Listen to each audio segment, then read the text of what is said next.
Right now at 6 o'clock, a judge has ordered a redo of the controversial Bridgeport mayoral primary. Coming up, we'll tell you when that might happen, if at all. Plus, a corrections officer is facing serious charges after an undercover FBI operation. What he's being accused of doing. Also, what you can do to get your car and home ready for winter. Lindsay Kane will have the steps you can take. That's ahead. All local, all morning. This is Fox 61, Connecticut's news station.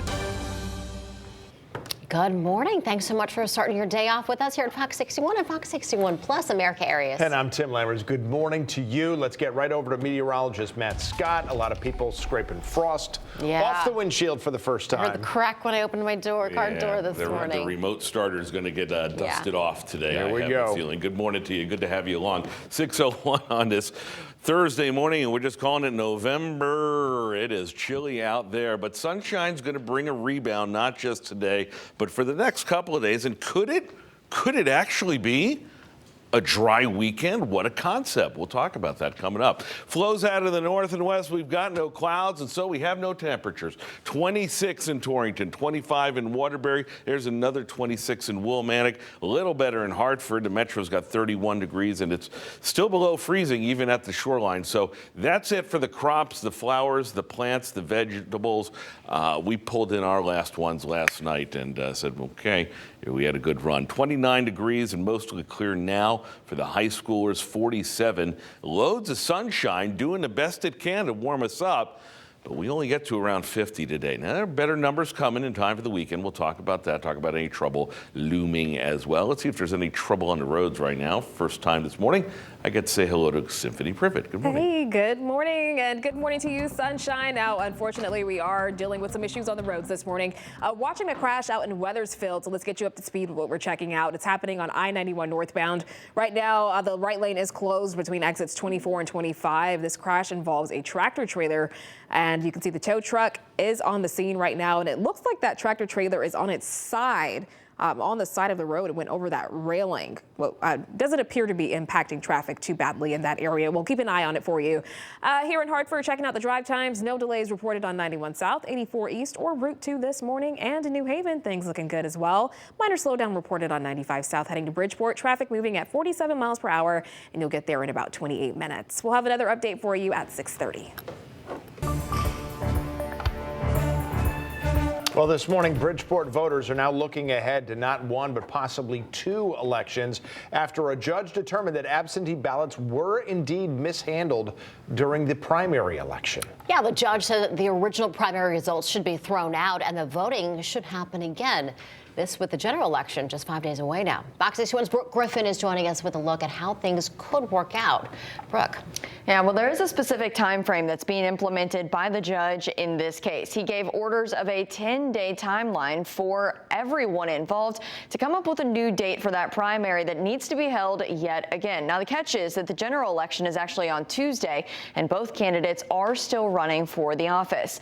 Incumbent Bridgeport Mayor Joe Ganim won the primary in September by just 251 votes.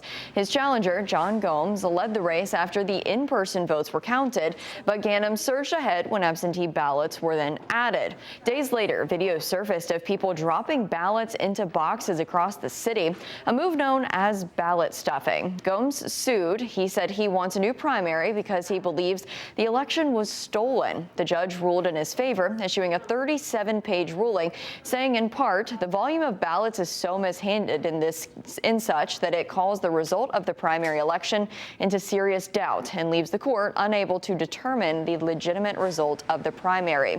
The judge said everything about those ballots violates state law, from the stuffing of the boxes all the way down to the stamps that were used. He said those stamps were not in compliance with the state's policy.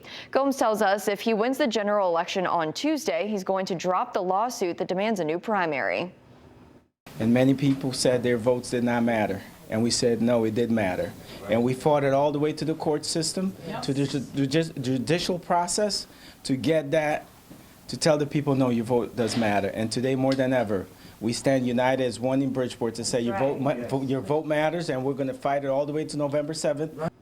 And we have reached out to Mayor Ganim's office for a statement. We have not yet heard back. Erica?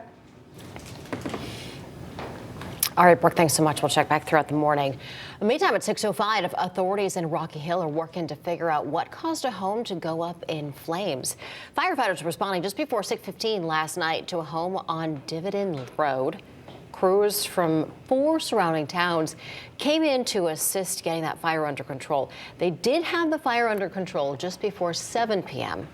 One person in the home got out safely. Fortunately, no one was hurt. An inmate at McDougall Walker Correctional in Suffield is facing assault charges this morning. He's accused of attacking prison staff. Joe Baltus is already serving, keep in mind, a life sentence for a murder in 2006. Police said he hit a Department of Corrections doctor in the chest. They also said he assaulted an officer while they were trying to restrain him. In addition to all that, back in August, state police said Baltus stabbed 2 corrections officers at Garner Correctional in Newtown. A corrections officer is behind bars this morning, accused of trying to entice a teenager to meet with him for sex. Authorities said 36-year-old Richard Hamill was arrested October 12th as part of an undercover FBI operation. Police said Hamill was talking to an undercover agent through the online app Kick. That agent was posing as the father of a 14-year-old girl. Investigators said Hamill talked about having sex with the girl and agreed to meet up. That's when police arrested him. Hamill is being held on a $500,000 bond. Sub-freezing temperatures are here for a lot of Connecticut, and that means many homes across the state are maybe turning on the heat for the first time in a while. Yeah, with energy prices soaring, heating experts warn it's dangerous to focus too much on saving some money. Fox 61's Lindsay Cade is live in Hartford with more details on what this is all about. Lindsay, good morning. Hi, good morning. Oh, yes, it is bitterly cold out here this morning. And now that the cold temperatures are here, it's important to make sure that your home isn't kept too cold or you could be risking some hefty damage. Now, HVAC experts say it's important to follow several steps, of course, to save money. While everyone wants to save money this winter season, but there's also some things you need to keep in mind in order to avoid damage to your home. Experts say to keep all the blinds up in your home, the sunlight will help to naturally warm your house. It's also important to make sure any leaks near the door or windows are sealed. Now, you can use molding or even paint, which will help block wind. But as those temperatures drop, it's important to not keep your heat on too low. It can be cost saving, of course, to keep the heat on the lower side, but experts say it shouldn't be any lower than 65 degrees. You can end up busting pipe. You can create mildew in places that you don't even know it's there and end up getting sick or even worse. So it's always best to have it at a minimum like 65 degrees.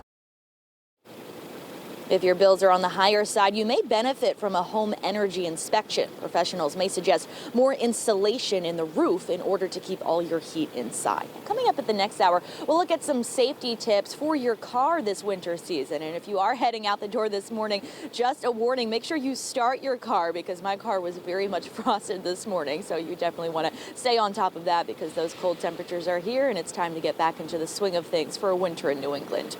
Live in Hartford this morning, Lindsay Kane, Fox 61, Connecticut's news station.